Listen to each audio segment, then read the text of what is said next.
Praise the Lord. सभी को जय मसीह। मैं सुनीता चौथानी आप सभी का आज के वीडियो में स्वागत करती हूँ प्रभु यीशु मसीह के नाम से। और अभी मैं लंबे वीडियोस इसलिए नहीं बना रही क्योंकि आप देख नहीं रहे हो, कमेंट नहीं कर रहे हो, इसलिए मैं शॉर्ट्स के जरिए ही आपसे मिल पा रही हूँ, बात कर पा रही हूँ। तो आज का टॉपिक यह होगा कि हमें सुसमाचार कैसे प्रचार करना है। बहुत लोगों की इच्छा होती है कि हम सुसमाचार बताएं, लोगों को प्रभु यीशु मसीह के बारे में बताएं, लेकिन उनको सही तरीका पता नहीं होता है कि सही तरीका क्या है सुसमाचार बताने का। तो आज कुछ स्टेप्स आपको बताऊंगी कि सुसमाचार कैसे प्रचार करना चाहिए।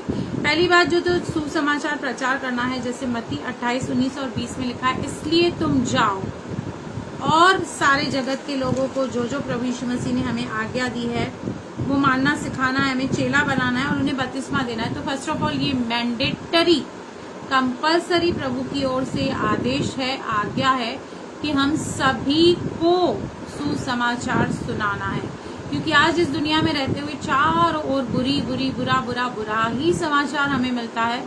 तो इस ऐसे माहौल में ये बहुत जरूरी हो जाता है कि हम लोगों को कुछ अच्छी बात, कुछ अच्छी गुड न्यूज बताएं। ठीक है, तो सबसे पहले जब सुसमाचार आप किसी को भी सुनाने जाते हैं तो आप पहले दुआ करें, प्रार्थना करें, एक बैकिंग प्रेयर अपने घर से करके जाएं कि जिसके भी हृदय में आप बीज बो रहे हो वो बीज फलवंत हो। उसके बाद जब आपको उससे मिलना है तो पहले आपको एक कैजुअल रिलेशन उसके साथ बनाना है। सीधा ही जाकर आप उससे आत्मिक बातें नहीं कर सकते, क्योंकि आप संसारिक व्यक्ति से सीधा संसार से जाकर आप सीधा आत्मिक रिलम में, स्पिरिचुअल रिलम में नहीं जा सकते हो। उसके लिए पहले एक बॉन्ड बनाना, एक कैजुअल रिश्ता बनाना बहुत जरूरी है, जो कि आप उसकी बेसिक डिटेल्स पूछो, उसका नाम पूछो, उसका बिजनेस पूछो, कहाँ रहता है, क्या करता है, उसका थोड़ा बहुत बैकग्राउंड आप जानने की कोशिश करो। उसके बाद आपको अगर सामने वाले को जीतना है तो उसकी सुनो, उसको खाली होने दो। Be a good listener. अगर आप सुसमाचार सुनाना चाहते हैं और चाहते हैं कि व्यक्ति आपका सुने तो पहले आपको उसकी बात सुननी होगी, उसकी प्रॉब्लम को सुनना होगा, उसकी प्रॉब्लम को समझना होगा कि एग्जैक्टली क्या तकलीफ है उसकी लाइफ में, क्या चैलेंज है, क्या समस्या है। तो बी अ गुड लिसनर। जब आप सुनोगे उसकी समस्या को तो आपको फिर वचन के द्वारा ये पता लग जाएगा कि अब जब मैं इसको सुसमाचार बताऊं तो मैं कहाँ से पिच करूं, कौन सा वचन लेकर मैं इससे बात करूं। अगर वो चंगाई के विषय में है तो चंगाई का वचन, शांति के विषय में तो शांति का। तो इस तरह से पवित्र आत्मा आपको गाइड करेगा, आपको बताएगा कि आपको पिचिंग यानी कि शुरुआत कैसे करनी है।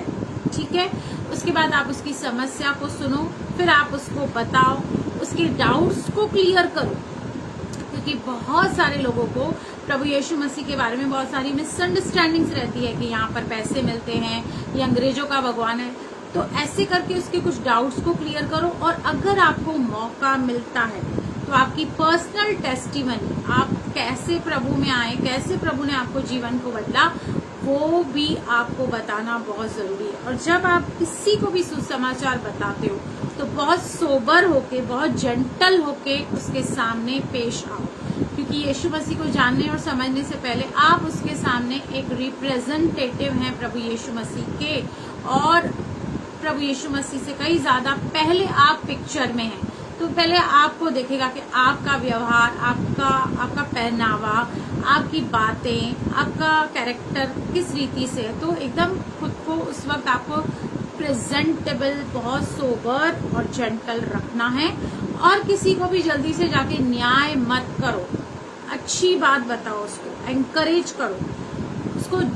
अगर आप जजमेंटल बन जाएंगे कि आप तो ये करते हैं तो आप तो नरक ही जाएंगे, आप ये करेंगे, तो उस आत्मा को आप कभी जीत नहीं पाएंगे और इनफैक्ट वो ठोकर खाएगी प्रभु यीशु मसीह के विषय में। तो आप उसको खाली होने दें, उसकी समस्या को सुने। और